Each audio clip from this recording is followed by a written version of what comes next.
Ya, kita bahas mengenai CPU ya. CPU yang digunakan di smartphone ya, CPU yang akan digunakan di smartphone. Nah, bagaimana kalau kalau kita ngomongkan gini, handphone yang hidup itu apa sih, gitu kan? Handphone yang mati itu kenapa sih, gitu kan? Bisa hidup kenapa? Bisa mati kenapa, gitu kan? Yang gampangnya begini,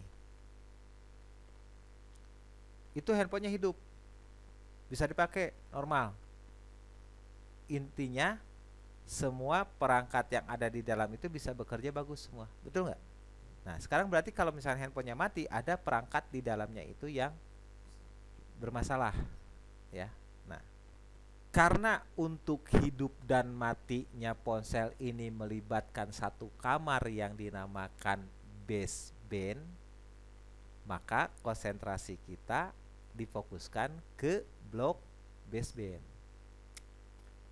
Nah, di blok baseband tadi ada komponen apa saja? Ada PMU, ya, ada PMU, Power Management Unit, kemudian ada CPU dan ada flash memory, betul? Nah, intinya yang disebut handphone hidup tuh ketika CPU-nya bisa melakukan aktivitas. Kan tadi lihat di strukturnya kan semua tertuju kepada CPU, betul nggak? Di diagramnya. Nah, kita lihat aja di sini. Semua terkonsentrasi ke CPU. Nah, jadi kalau kita ingin mengetahui bagaimana suatu CPU di ponsel, ya kita tinggal buka aja halaman CPU-nya. Ingin menghidupkan handphone yang mati total, ya lihat aja halaman CPU-nya, itu kuncinya. Jadi bukan kalau ingin kita memperbaiki ponsel, ada ponsel yang mati, lihat CPU-nya apa, ada nggak skemanya, gitu. Terus nanti kita mengerjakannya, patokannya adalah apa yang menjadi kebutuhan CPU. Jadi handphone mati itu kita definisikan adalah ketika CPU-nya tidak bisa bekerja. Oke? Bisa nangkep ya? Nah, tadi di sini kan sudah digambarkan bahwa CPU menjadi pusat putaran bersama dengan Power Management Unit, ya. Oke. Dan tadi kita sudah buka mengenai kamar-kamarnya. Pertama yang harus kita perhatikan, apa yang menjadi kebutuhan CPU? Ya, syarat tegangan kerjanya dulu yang harus diperiksa sama kita. Apa itu? CPU-nya sudah makan apa belum? Kok disuruh kerja? Nah, ya kan? Tanya dulu, udah dikasih makan belum? Kalau misalkan belum dikasih makan, ya jangan dulu dikasih kerja. Kerjanya yang juga nggak bakal bener. Oke? Nah, di halaman ini, di halaman 4 ini dijelaskan mengenai sumber tegangan yang dibutuhkan oleh CPU. Ada apa saja sumber tegangannya? Nah, ini sumber tegangannya. Ya. Lihat di sini. Ya. Ada beberapa nama yang tadi kita sudah ketikan, ya. Bahwa nanti CPU akan membutuhkan tegangan diantaranya VPROC PMU, VIO 1,8 PMU, kemudian VDD 1,2 EMI DDR2, VMC PMU, VIO 28 PMU. Ya, kemudian di sini juga nanti akan ada ground. Nah, kita kupas satu persatu mengenai ini. Sudah siap? Nah, jadi kalau mendefinisikan bagaimana CPU bekerja atau bagaimana langkah-langkah mengerjakan handphone mati total, ya ini stepnya, ya. Jadi yang didefinisikan dengan handphone mati total adalah ketika CPU-nya tidak bisa melakukan aktivitas. Nah, langkah-langkah atau step pengukurannya, atau kita untuk mengetahui CPU sudah bekerjakah atau belum, ya. Yang pertama, U1501-nya ini kita pastikan sudah mendapatkan sumber tegangan. Tegangan atau yang disebut syarat tegangan kerja. Sudah dikasih makan apa belum CPU-nya? Jangan-jangan nggak dikasih makan ya nggak bisa kerja, gitu kan? Tadi sudah kita dapatkan ada yang pertama fault prosesor PMU. Jadi sumber tegangannya berasal dari Power Management Unit. Kita cari, ya. Begini cara nge-track PMU-nya. Ya. Cara kita mencari dari mana sumbernya. Ini berarti kebutuhan CPU ya. Seperti ini. Copy. Itu. Kemudian kita lakukan search, full search ya. Paste, kemudian kita search. Lihat. Dapat berapa halaman? 2 ya.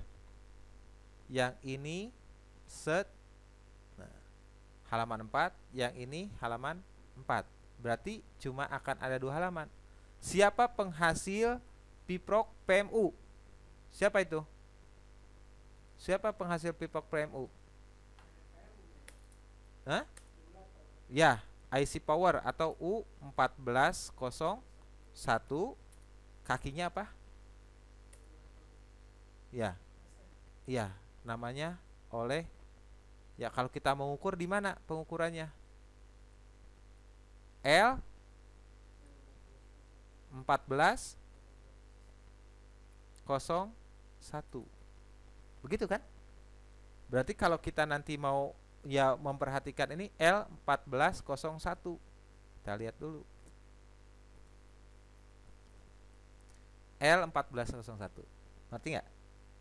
Tekan on off, ukur di L1401. Keluar nggak tegangannya? Kita nanti coba ya. Kan ada kan handphonenya? Ya. Nah, itu. Sumber tegangannya adalah IC power sumbernya. Ini pengukurannya ya di L1401. Ya, di lilitan. Jadi kita bisa ngukur di sini atau di sini setelah tekan on off. Berikutnya, untuk mengolah datanya dia butuh VIO 1,8.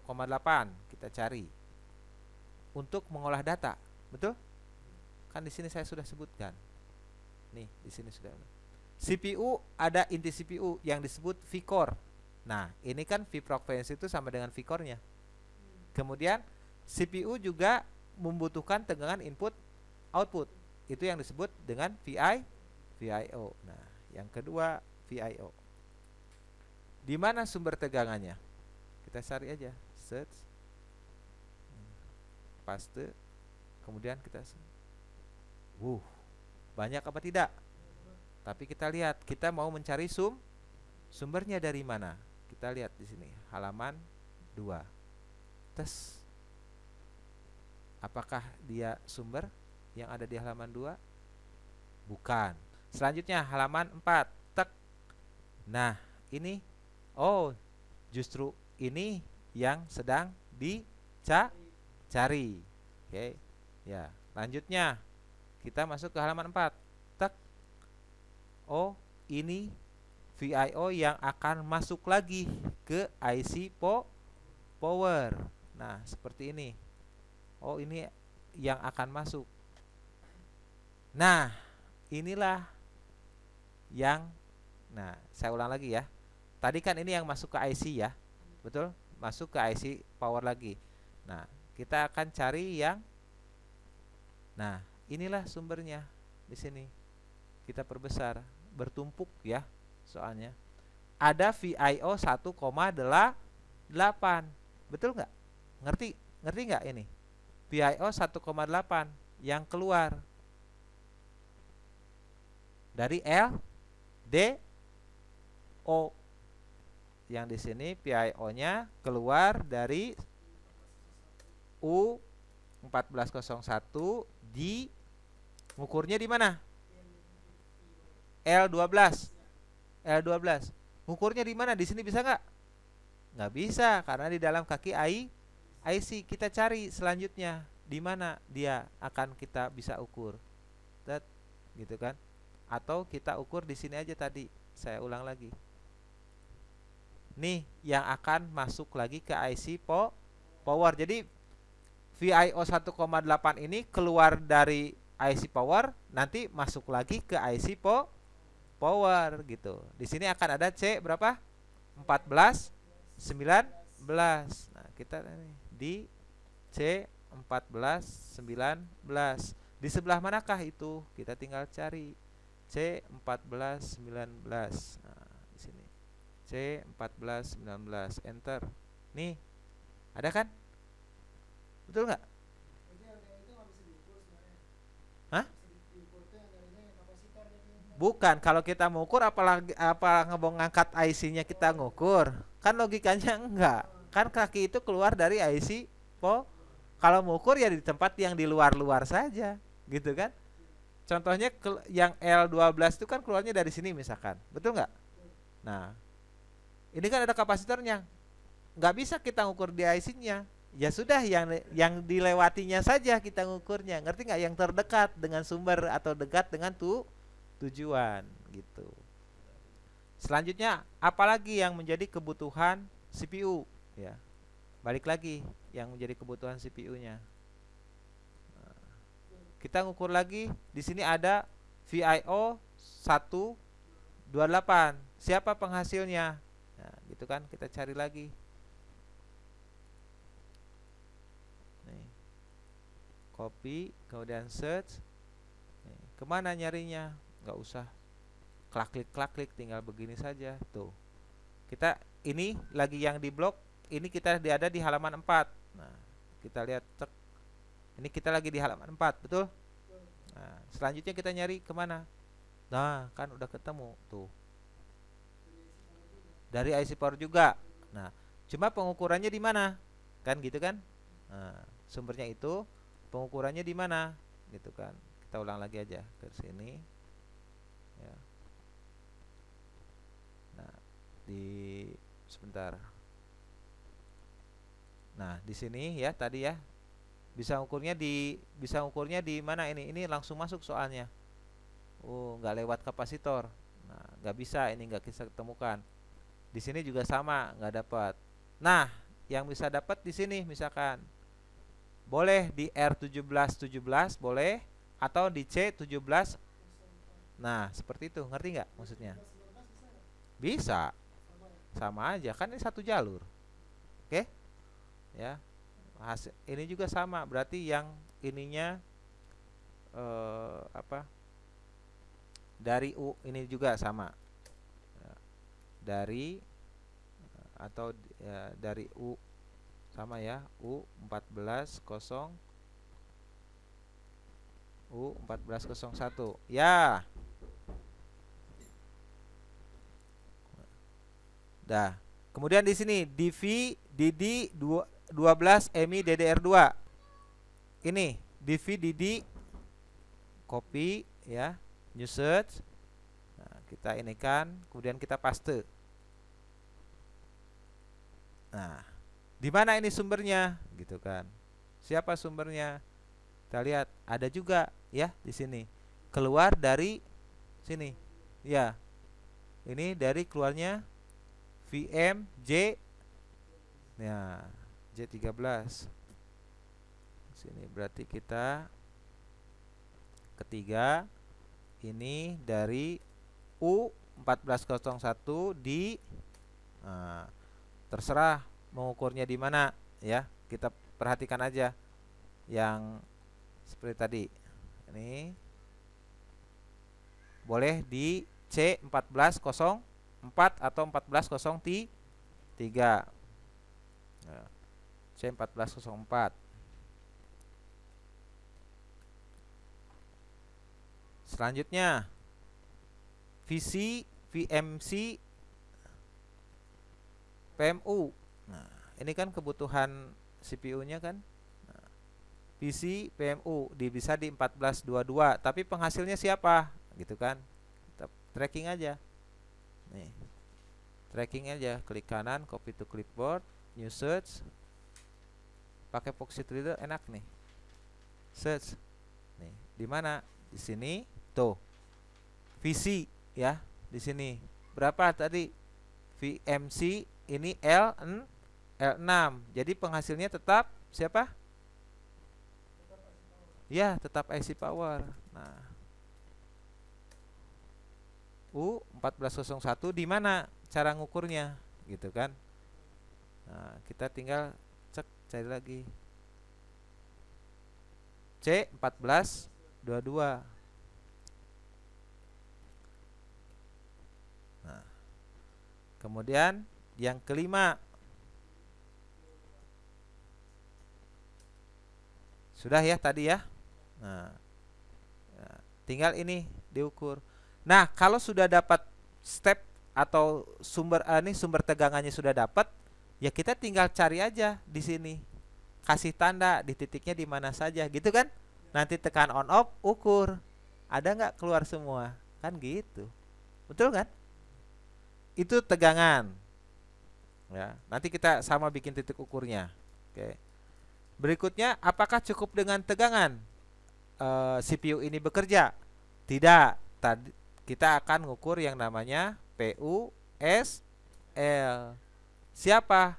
Reset. Pertama dari ya, yang pertama kita ukur dulu yang namanya reset dari U1401 ke U501. Coba kaki resetnya kita cari. Iya, kalau tegangan ada semua, langkah selanjutnya kita ukur perintah. Nah, apa perintahnya? Di sini akan ada reset B. Reset B ini yang jadi masalah, apakah ada komponen yang terlewatinya atau tidak? Nah, ini yang jadi masalah sekarang. Reset B kita tidak bisa ngukur. Kenapa? Dari CPU ke power, ada nih reset B. TP 20519 nih. Ada, alhamdulillah ya. Nah, ternyata masih ada test point. Nih, fungsi test point itu adalah untuk melakukan pengukuran.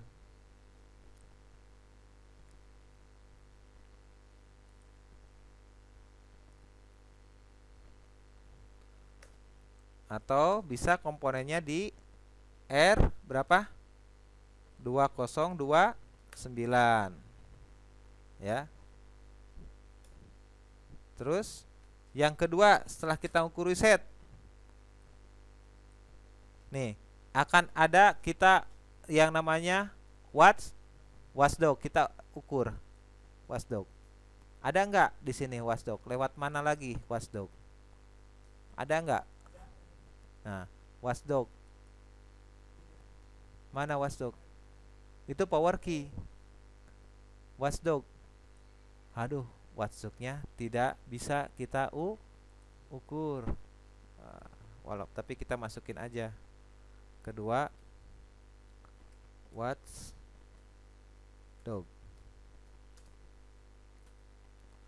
Ketiga,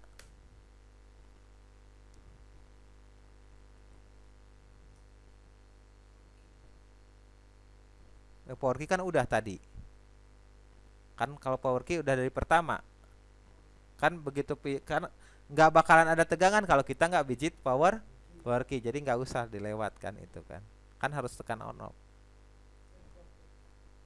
Ya, ini watchdog sama reset. Ini aja cobain. Ada PM interrupt, ada nggak? Cobain lagi satu lagi. Ada nggak komponen yang dilewatinya? Ternyata tidak ada. Wah, berarti lewat ya. Nah, kemudian kita ngukur sleep clock atau sleep clockingnya. Cuma ngukur reset aja yang bisa ya. Nah, sleep clock ada nggak? Kita bisa ngukur sleep clocknya atau SRCL, tapi enakannya mendingan ngukur sleep clock ya. Nanti kita temukan yang untuk CPU clock nih. Clock 32 ada ya? bisa ngukur bisa di sini. C14 11 32,768 kHz di C1411. Boleh, nggak bisa, takutnya mati. Nanti cobain aja dulu ya. Selanjutnya kita ngecek yang namanya 26 MHz ya. Ada nggak yang 26 MHz ini? Set.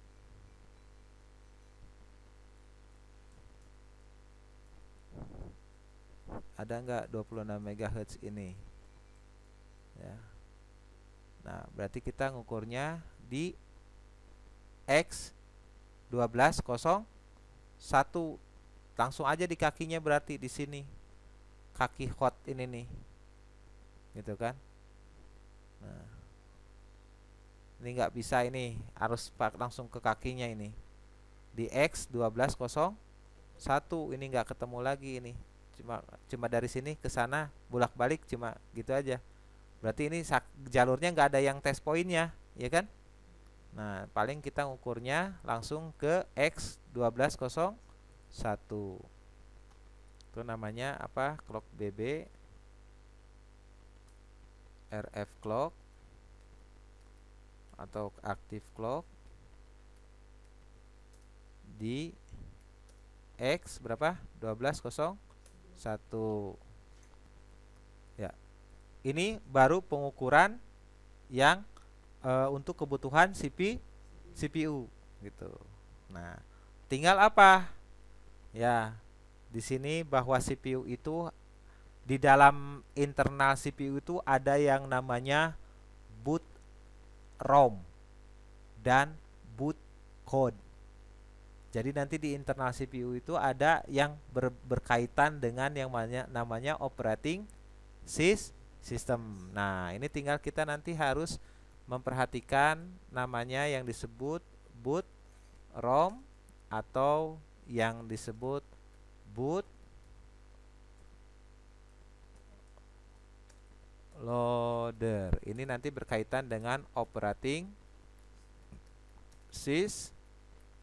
Nah, tapi kalau sudah sempurna, sudah yang kita ukur di sini ada semua, ya tinggal kita lihat konsumsi arusnya berapa, terus kita program ulang, coba program ulang. Ya, sudah software, betul, sudah tidak hardware. Ya, jadi ini penanganannya secara hardware. Nah, ini mengenai CPU seperti itu.